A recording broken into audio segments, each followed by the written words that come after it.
Bapak dulu sekali ya, ini kan nggak terlalu beda. Bismillahirrahmanirrahim.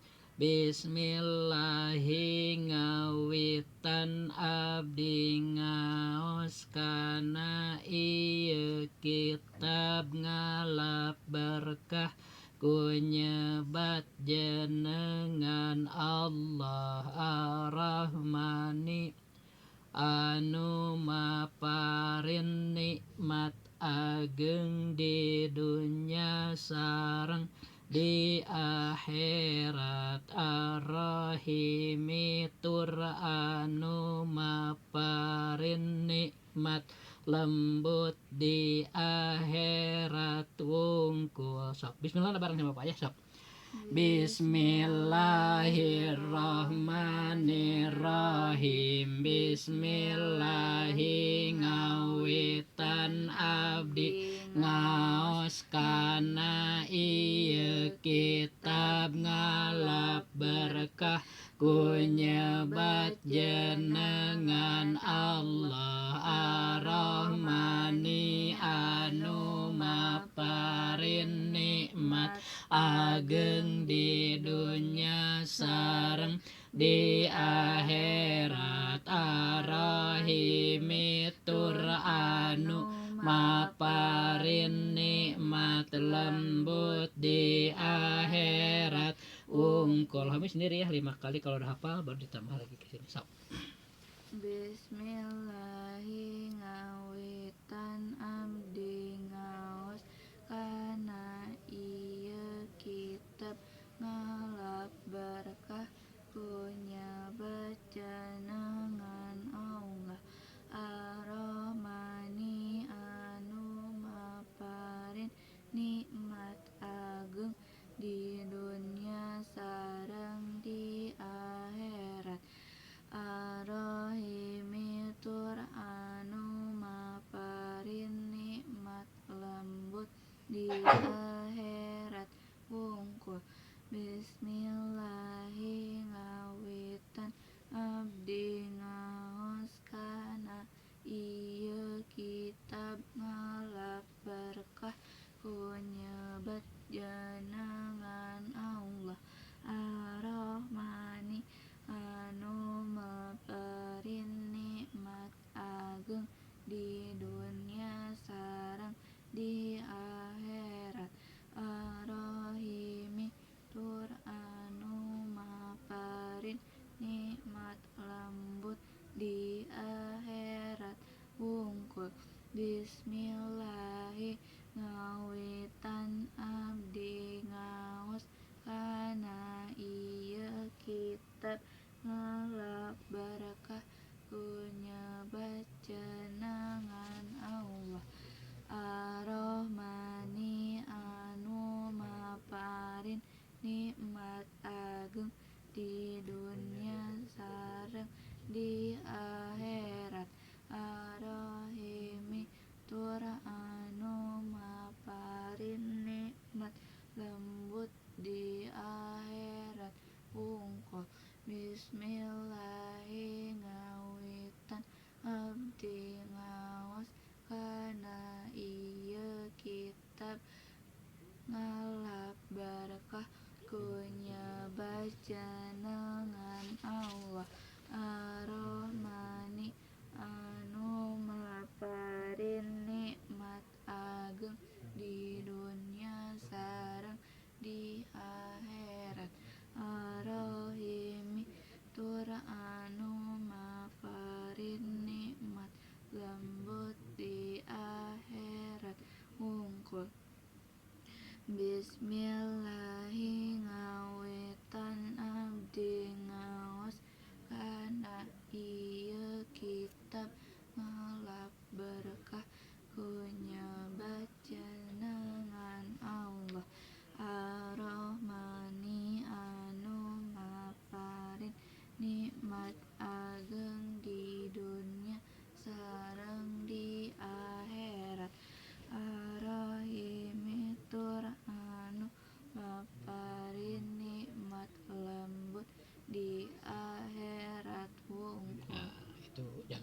lupa ya.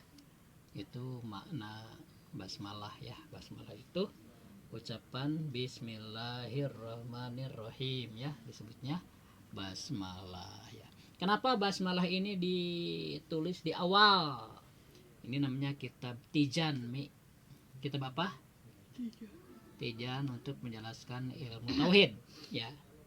Mengapa bismillah ini dijadikan di awal? Nah, itu pertama karena mengikuti Al-Qur'an. Al-Qur'an juga dimulai dengan basmalah. Kenapa Al-Qur'an dimulai dengan basmalah? Tidak dimulai dengan Iqra bismi rabbikal ladzi khalaq, kan ayat pertama atau wahyu pertama yang diterima oleh Nabi itu adalah surah Al-Alaq. Berapa ayat? 5. Jadi kalau Umi belajar Al-Qur'an, orang-orang biasanya begitu. Surat pertama yang diwahyukan kepada Nabi surah apa? Al-Alaq. Berapa ayat? 5. Kenapa Al-Qur'an tidak dimulai dengan Al-Alaq? Kan yang pertama diwahyukan kepada Kanjeng Nabi itu surah Al-Alaq. Berapa ayat? 5. Umi tahu nggak jawabannya? Kira-kira kenapa? Kenapa ya bukan Al-Alaq? Kan pertama kali turunkan wahyu itu Al-Alaq. Tahu nggak jawabannya? Nggak ya? Nah, kalau nggak tahu apa jelasin ya. Mi, yang dimaksud Al-Quran itu ada 4. Yang dimaksud Al-Quran itu ada 4. Pertama, Al-Quran yang ada pada zat Allah subhanahu wa ta'ala. Yang dimaksud Al-Quran itu ada 4. Yang pertama adalah Al-Quran yang ada pada zat Allah subhanahu wa ta'ala. Itu yang menjadi sifat Allah. Disebut sifat kalam atau kalamullah. Jadi Al-Quran itu kalamullah juga begitu. Ya. Yang ada pada zat Allah itu kalamullah namanya. Hakikinya. Nah, Al-Quran yang ada pada zat Allah ya, yang disebut kalamullah itu bukan aksara, bukan juga suara, tidak berawal dan tidak akan pernah berakhir, sama dengan zat Allah. Sifatnya itu Qadim. Apa? Qadim itu tidak ada awalnya, tidak ada permulaannya.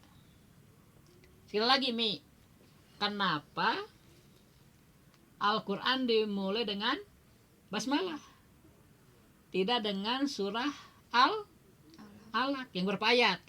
Kenapa coba? Jawabannya kenapa? Belum selesai apa berarti ya? Jadi tadi kan Bapak jelaskan yang dimaksud Al-Quran itu ada berapa? 4. Ada 4. Nah, ini harus kamu hafal. Setelah mungkin kamu menerangkan tentang Al-Quran gitu. Bisa teman-temanmu ada yang ngobrol tentang Al-Quran, nah kamu bisa masuk. Dengar nih, yang dimaksud Al-Quran itu ada 4. Ya, pertama Al-Quran yang ada pada zat Allah, yaitu kalamullah. Itu mah bersifat qadim, tidak berawal. Bukan suara, bukan juga aksara. Tidak berawal, tidak berakhir, bukan suara, bukan aksara. Ya, itu yang pertama. Yang kedua, Al-Quran yang ditulis di Lauhil Mahfuz. Jadi Allah membuat makhluk raksasa namanya Lauhil Mahfuz. Fungsinya sebagai whiteboard raksasa. Kan Allah itu, Mi, misalnya begini ya. Kamu sebelum lahir itu pantas lahir di Amerika, lahir di Eropa, atau di Indonesia. Ya. Oleh Allah ditetapkan kamu itu harus lahir di Indonesia. Nah, ketetapan ini disebut kodo. Apa? Kodo. Jadi Allah itu kan memilih ya, kumaha Allah gitu. Allah terserah. Tapi Allah memilih itu nggak pakai pikiran gitu, nggak kayak kita. Allah nggak perlu itu. Cuma Allah bukan memilih itu, maksudnya mengkhususkan, menetapkan ya. Nah, secara logika kamu itu mungkin aja lahir di Amerika atau di Afrika atau di Filipina, banyak negara kan. Tetapi ku Allah ditentukan satu saja, yaitu di Indonesia. Nah, ketetapan Allah itu menentukannya itu disebut apa? Kodo. Nah, kodo ini, Mi, ada yang ada pada zat Allah, yang kedua ditulis di Lauhil Mahfuz. Jadi kode juga ada dua, ada kode yang ada pada zat Allah dan ada kode yang ditulis di Lauhil Mahfud. Nah di Lauhil Mahfud itu karena ditulis bisa dibaca itu. Bisa dibaca, ada tulisannya. Kalau dibaca ada suaranya. Ya. Dan beda dengan yang ada pada dat Allah. Yang ada pada dat Allah itu bukan suara, bukan aksara. Tapi yang ditulis di Lauhil Mahfud ada suaranya. Ada tulisannya gitu. Nah di situ ditulis di Lauhil Mahfud itu semua ketetapan Allah. Yang dulu, yang sekarang, yang akan datang ditulis semua di situ. Di Lauhil Mahfud. Malaikat yang bisa lihat Lauhil Mahfud kan, bisa baca. Nggak tahu ya. Tapi termasuk Al-Qur'an juga ditulis. Nah kalau Al-Qur'an betul bahasa Arab. Tapi kalau yang lainnya belum Bapak dengar kejelasannya gitu. Jadi kan ditulis itu semua ketetapan Allah ya. Termasuk Al-Quran juga ditulis di situ. Nah, Al-Quran yang ditulis di Lauhil Mahfud disebut Al-Padus Syarifah. Apa? Al-Padus Syarifah. Kalau Al-Quran yang ada pada dat Allah disebut apa? Kalamullah. Yang ditulis di Lauhil Mahfud disebut apa?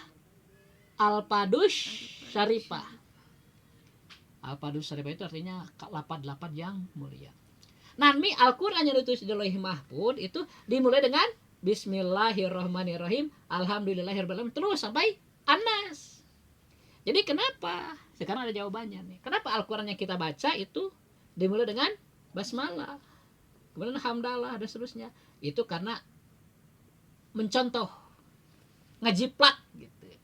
Ngajiplak Al-Quran yang ada di Lauhil Mahfud. Karena di Lauhil Mahfud juga yang dinamai Al-Padus Syarifah itu dimulai dengan Bismillahirrahmanirrahim, Alhamdulillahirrahmanirrahim, seterusnya sampai Anas. Persis Al-Quran yang kita baca itu ngikutin itu. Cuma yang di Lauhil Mahfud itu tidak pakai harkat, gundul ya. Dan yang kedua tidak ada nomor ayat. Misalnya Bismillahirrahmanirrahim ayat 1 enggak. Jadi nyambung gitu aja. Bismillahirrahmanirrahim, Alhamdulillah, nyambung terus, paham?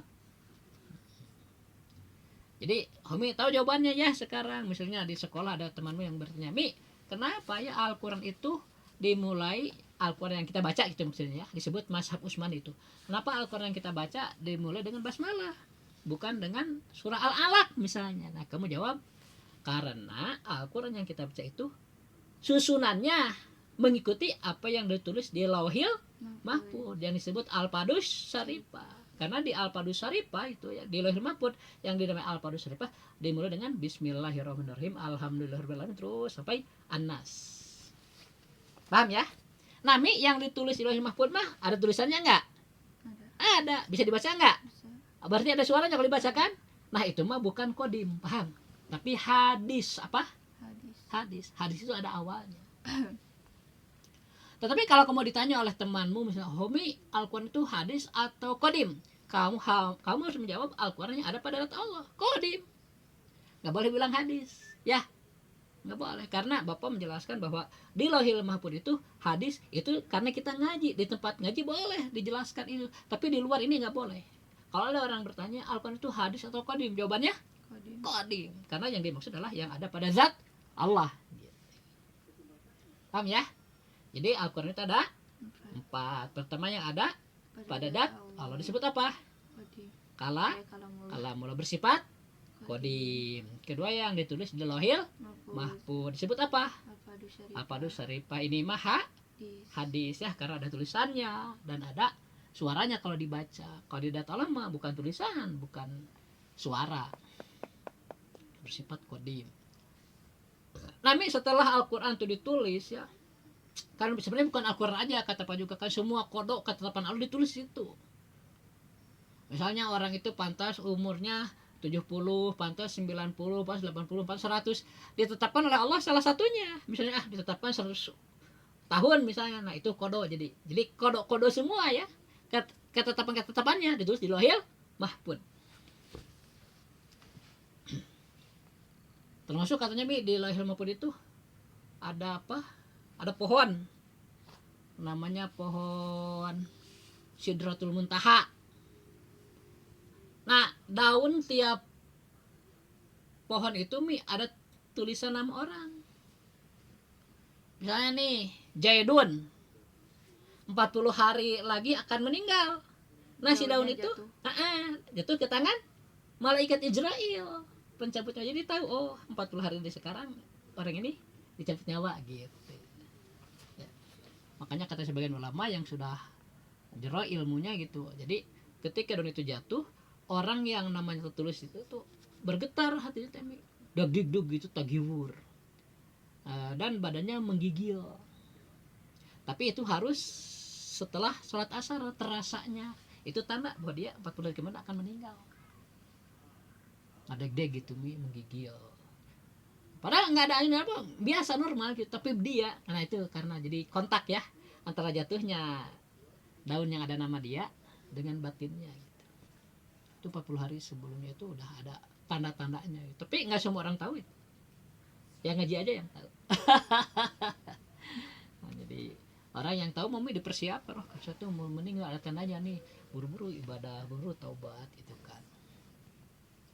Nah yang kedua, Al-Quran itu yang ditulis di Lauhil Mahfuz. Yang ketiga ini nih, setelah di Lauhil Mahfuz beres ditulis ya, dianggap selesai lah dari Al-Fatihah sampai An-Nas. Kemudian malaikat diperintah oleh Allah untuk menulis juga, menyalin. Jadi malaikat itu bawa masap-masap semacam lembaran kertas gitu, menulis malaikat itu. Pasti dibagi tugas ya, misalnya ini dari ayat 1 sampai ayat sekian sampai selesai itu, karena banyak malaikatnya kan. Setelah selesai menyalin, dikumpulkan jadi satu kitab ya, satu kitab. Kemudian disimpan di Baitul Izzah. Di mana? Baitul Izzah. Kamu lihat di atas ada langit kan? Nah itu langit pertama namanya. Baitul Izzah itu ada di situ. Ini langit, ini ada bangunan di sini nih. Baitul Izzah namanya. Persegi 4. Sama seperti Ka'bah. Nah kalau kamu tarik garis lurus ya dari Baitul Izzah ke bawah, Ka'bah di bawahnya lurus. Kalau misalnya tarik lurus ke atas terus dia langit ke-7, langit paling tinggi ya, ada lagi tempat seperti itu, persegi itu, namanya Baitul Ma'mur. Ya, paling tinggi Baitul Ma'mur, kedua Baitul Izzah, ketiga Baitullah. Yang persegi 4-nya itu. Kalau Mekahnya kan luas kota ya. Nah kalau segi 4-nya itu kan Ka'bah teh ya, Baitullah namanya. Kalau yang ini bait itu diartikan kamar, kan segi 4 kecil kayak kamar gitu. Kalau rumah dar, bahasa biasanya darun, rumah. Kalau sekamar disebutnya bait. Baitullah itu yang disebut Baitullah itu kotak perseginya. Kan kayak kamar gitu. Baitullah.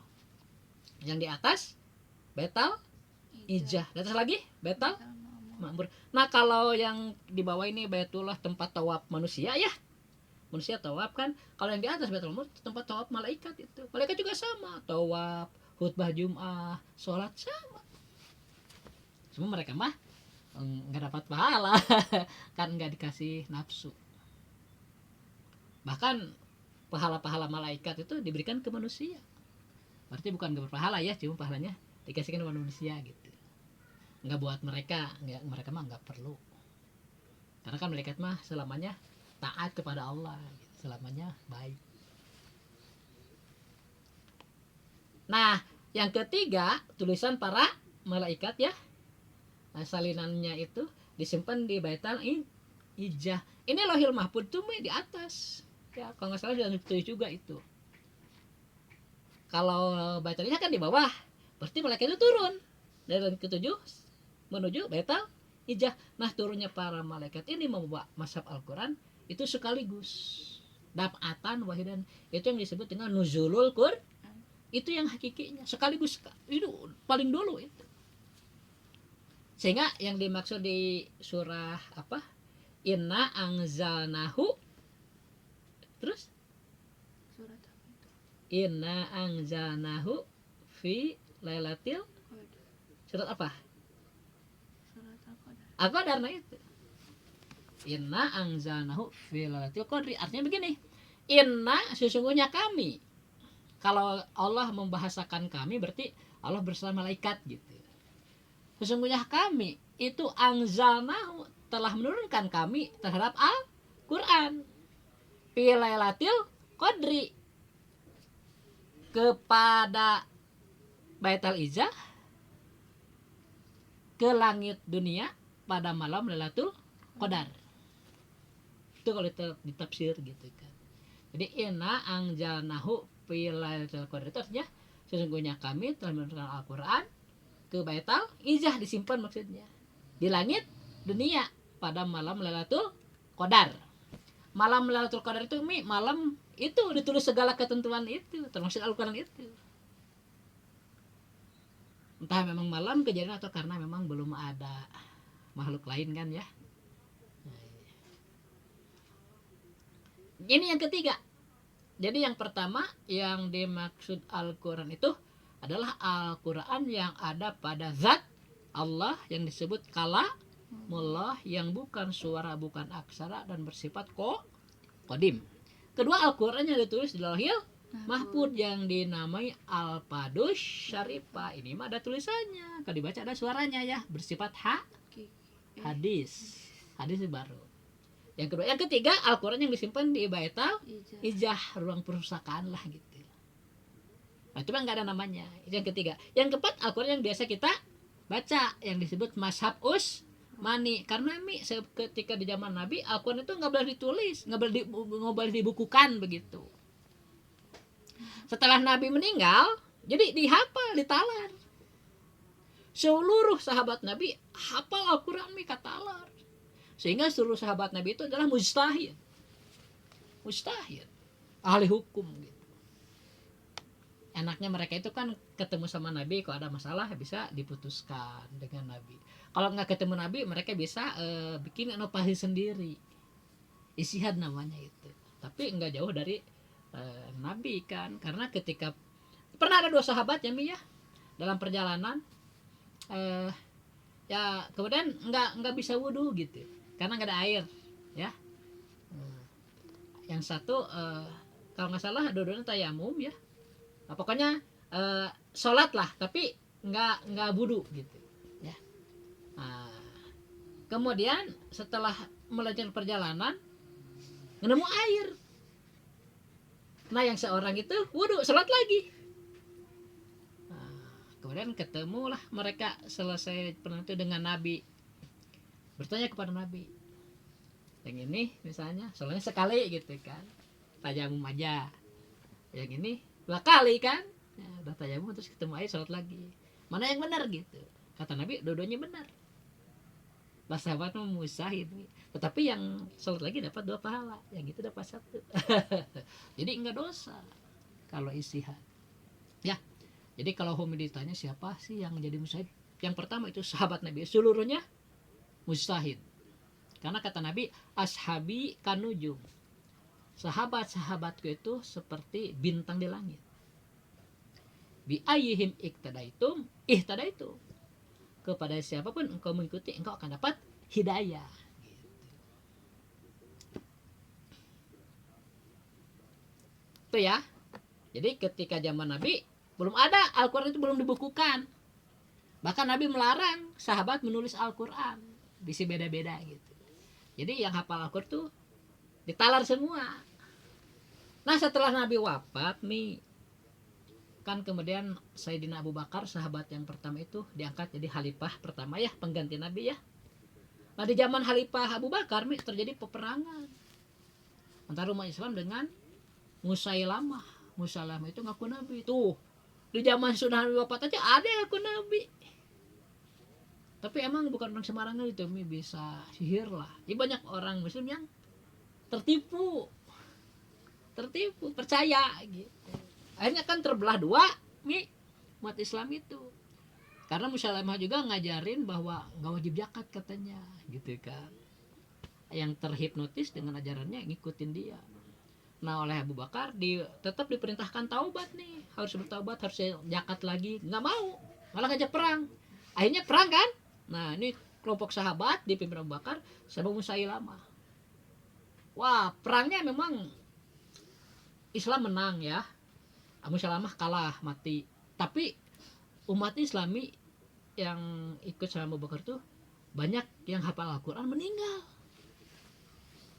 Setelah selesai perang, Sayyidina Umar ya, sahabat kedua ya, berpikir ini orang yang hafal Al-Quran pada meninggal. Yang hidup pun sekarang lama-lama pasti meninggal ya. bagaimana Al-Quran gitu, nanti kalau orangnya hafal meninggal semua, wah Al-Quran pasti hilang gitu kan. Cerdas nih Sayyidina Umar, dipikir-pikir kemudian wah harus dibukukan nih, timbul ide ya. Nah, ide itu kan nggak dicontohkan Nabi ya. Nah, kemudian mendatangi Abu Bakar, khalifah yang pertama itu, dia bilang gitulah gitu, pertimbangan saya Al-Quran kayaknya harus dibukukan karena gini gini gini gitu. Awalnya Abu Bakar juga nggak mau, oh nggak mau, saya nggak ada contoh dari Nabi, bid'ah gitu kan. Tapi kata Sayyidina Umar, ya tapi nggak dibukukan gimana, nanti orang nggak tahu Al-Quran ya. Sekarang aja Al-Quran udah dibukukan, banyak yang nggak bisa baca. Apalagi kalau ada bukunya ya wi, kita nggak tahu Al-Quran atau. Wah bingung nih Abu Bakar, pikir benar juga gimana ya. Akhirnya Abu Bakar juga terpengaruh, oh ya ya udah. Nah itu sebetulnya ijtihad, karena Abu Bakar dan Umar ini sahabat Nabi. Kan kata Nabi setiap sahabat itu musyahid. Musyahid itu boleh ngerti nggak? Boleh menetapkan hukum, boleh. Musyahid itu dapat legalitas dari Nabi. Kalau bukan musyahid haram nyiin hukum gitu. Karena kan banyak, misalnya orang baca satu ayat Al-Quran, dulu pernah ikut waktu belum pesantren di ITT, ayat masjid Libasut Taqwa, mungkin sekarang masih ada namanya masjidnya itu, teknologi tekstil ya, dulu kan bapak di Cadas, ngaji teh Al-Quran teh di Kriung ke 10 orang, baca satu ayat aja, udah itu biasa baca ditanyain, menurut anda bagaimana nih makna ayat yang pertama misalnya, nah itu kita kan bukan ahli hukum ya, pada waktu itu bapak nggak ngerti, asal bener seneng gitu kan, oh itu salah, nggak boleh Al-Quran begitu. Kita boleh mentafsirkan Al-Quran harus mengikuti ulama, karena nggak tahu bahasa Arab itu, kita nggak tahu sebenarnya yang dimaksud Arabnya itu apa gitu, nggak bisa diperkirakan gitu ya. Dulu bapak nggak tahu, ikut aja. Setelah pesantren, oh itu tuh nggak boleh. Nah setelah Sayyidina Abu Bakar berpikir, oh benar juga nih, kalau nggak dibukukan pasti Al-Quran akan hilang. Nah barulah mereka berdua mendekati Zaid bin Sabit, sahabat juga. Zaid bin Sabit itu dulunya sekretaris Kanjeng Nabi. Kan Nabi mah nggak sekolah, jadi nggak bisa baca tulis. Nah Nabi menyuruh Zaid ini, karena Zaid mah pinter, sekolah dulu gitu, bisa nulis bisa baca. Nah jadi kalau Nabi menerima wahyu ya suruh Zaid menulisnya. Jadi Nabi punya tulisan sendiri gitu, yang nulisnya Zaid bin Sabit, ditulis sama Zaid tuh, ditulis dibukukan sendirilah, nggak tahu pakai apa, pelepah korma atau apa ya, kan belum ada kertas, zaman itu belum ada kertas. Kemudian datang Abu Bakar tuh sama Sayyidina Umar itu menemui Zaid bin Sabit, diceritakanlah, Zaid gini, ini kan yang hafal Al-Quran banyak yang meninggal ya, nah kami khawatir nanti Al-Quran hilang gitu, karena yang hafalnya pada meninggal, gimana kalau Al-Quran dibukukan. Sama pertama nama Zaid juga menolak, nggak mau, lebih baik saya memindahkan gunung ini aja, gunung Uhud katanya. Karena itu nggak dicontohkan Rasul, takut tuh kan ini gunung ya, gunung Uhud misalnya, dia pacu sedikit udah tanggung pindahkan ke sana terus, lebih baik gitu kata dia mah. Alhamdulillah orang nggak tahu berapa tahun ya sama sendirian misalnya gitu, lebih baik begitu karena saking takutnya tidak dicontohkan oleh Nabi. Tapi kan oleh Sayyidina Umar dan Abu Bakar saja dibujuk, ya kalau enggak nanti orang nggak bisa baca Quran, Al-Qurannya hilang. Nah itu terpengaruh juga kan. Oke lah akhirnya mau. Nah, jadi Zaid bin Sabit itu misalnya, siapa yang mendengar ayat Bismillahirrahmanirrahim, datang gitu kan ke sahabatnya ya yang ada gitu. Ada misalnya sahabat saya mendengar dari Rasulullah misalnya, kamu nggak boleh sendirian, cari siapa lagi yang mendengar gitu kan, gitu. Cari ada lagi 2 orang, nah baru Zaid menuliskan ya. Jadi apik Zaid temi untuk semarangan gitu, setiap ayat harus 2 orang yang menyaksikannya gitu, yang mendengar dari Rasul gitu, jadi catat sampai selesai dengar dari Rasul langsung. Iya kan sahabat mereka semua itu, walaupun Rasulullah meninggal kan ya, dulu tahu mereka itu, karena Al-Quran itu kan kalau dari Lauhil Mahfud ke Baitul Izzah sekaligus ya, tapi ke Kanjeng Nabi mah, nah misalnya malaikat Jibril diutus menurunkan wahyu surah Alaq ya, malaikat Jibril tuh hafal tapi beliau takdim menghormati Al-Quran, masuk dulu ke Baitul Izzah, dibaca surah Al-Alaq yang 5 itu 3 kali. Saking hormatnya sama Al-Quran gitu. Walaupun hafal, setelah dibaca 3 kali baru turun lurus ke bawah nih. Pas mau kena ke Baitullah ya, baru berbelok. Di mana adanya Kanjeng Nabi. Kalau Nabi masih di Mekah, nah ayat yang diturunkan di kota Mekah disebutnya golongan ayat Makkiyah. Tapi ketika Nabi udah hijrah, ya malaikat Jibril itu kan turun lalu belok ke Madinah ya, disebut surat Madaniyah. Nah itu mah dicicil Mi. Kata Siti Aisyah, istrinya Kanjeng Nabi, dicicilnya Al-Quran itu selama 22 tahun, 2 bulan, 22 hari. Jadi kata para ulama teh udah dibulatkan jadi 23 tahun. Biar gak riweh gitu nya. Tapi yang tepat menurut Siti Aisyah 22 tahun 2 bulan 22 hari. nah itu makan dicicil. Enggak sekaligus, kalau sekaligus mau riweh atuh Rasulullah kayaknya. Misal ada kejadian turun ayat, nah gitu ada sahabat yang mendengar, nah itu ini lapor ke Zaid bin Sabit, saya mendengar nih ayat ini turun ketika di anu gitu, disebut tujul Quran kan, asbabun nujul disebutnya ya, sebab-sebab turunnya Al-Quran kan. Al-Quran itu begitu Mi, kita ada kejadian Rasulullah perlu jawaban langsung turun ayat gitu kan. Kayak ini Mi, orang Baduy katanya, orang kampungnya ya, orang kampung di Arab datang ke Nabi Mi. Ya Muhammad, bagaimana sifat-sifat Tuhan kamu itu, coba ceritakan kepada kami gitu. Sip lana robbaka, kamu tuh kan mengajarkan agama baru, Tuhan kamu itu seperti apa sih gitu kan, nanya Mi sahabat orang-orang Baduy itu. Kemudian turun ayat Qul huwallahu ahad, katakan hai Muhammad bahwa Tuhan kamu itu adalah Tuhan yang esa, lam yalid walam yulad, tidak dilahirkan dan tidak melahirkan, walam yakul lahu kufuwan ahad, dan tidak ada sesuatu pun yang menyamainya. Nah itu Mi disebutnya asbabun nuzul, sebab-sebab turunnya ayat. Karena turun Al-Quran sekaligus dari lahir mahfud ke Baitul Izzah, itu hakikatnya nuzulul Quran. Tetapi ketika malaikat Jibril menurunkan wahyu kepada Nabi Muhammad yang dicicil ya, yang 23 tahun itu, tetap itu pun disebut nuzulul Quran. Cuma nuzulul Quran dari malaikat ke Nabi mah 23 tahun dicicil, dituntut. Kalau dari Baitul Izzah ke kalau dari lahir mahfud ke Baitul Izzah mah sekaligus dapatan wahidatan. Jadi yang dimaksud di dalam surat Al-Qadar itu kan inna anzalnahu fil lailatul qadar, yaitu nuzulul Quran dari Lauhil Mahfuz ke Baitul Izzah. Ya. Bukan dari malaikat ke Nabi Muhammad, bukan ya. Nah, walaupun itu pun disebut nuzulul Quran sama. Katakanlah misalnya dari Lauhil Mahfuz ke Baitul Izzah mah nuzulul Quran yang pertama ya. Dari malaikat atau di Baitul Izzah ke Nabi Muhammad itu nuzulul Quran yang kedua. Nah, yang dimaksud dalam surah Al-Qadar adalah nuzulul Quran yang pertama. Paham? Jadi yang dimaksud Al-Qur'an ada 4. Paham ya? Nah, mengapa sampai ke sini Bapak mengajarkan tadi masalahnya ini? Kenapa kok di kitab ini dimulai dengan Bismillah? Kenapa? Jawabannya gimana? Karena Mengikuti Al-Qur'an. Nah, Al-Qur'an juga dimulai dengan Bismillah. Itu yang pertama. Yang kedua, karena mengamalkan hadis. Mengamalkan hadis. Kata Nabi, kulu amrin ribalin la yubda'u fihi bi bismillahirrahmanirrahim faqto.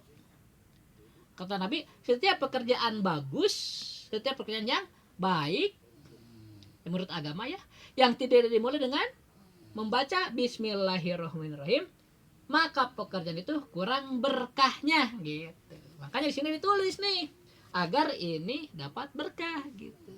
Kan ngaji teh bagus, dimulai dengan basmalah, tambah berkah gitu, tambah bagus gitu. Paham ya? Jadi kenapa di sini ditulis bismillah di awal? Pertama, mengikuti Al-Quran. Kedua, mengamalkan hadis. Paham? Akhirul kalam. Assalamualaikum warahmatullahi wabarakatuh.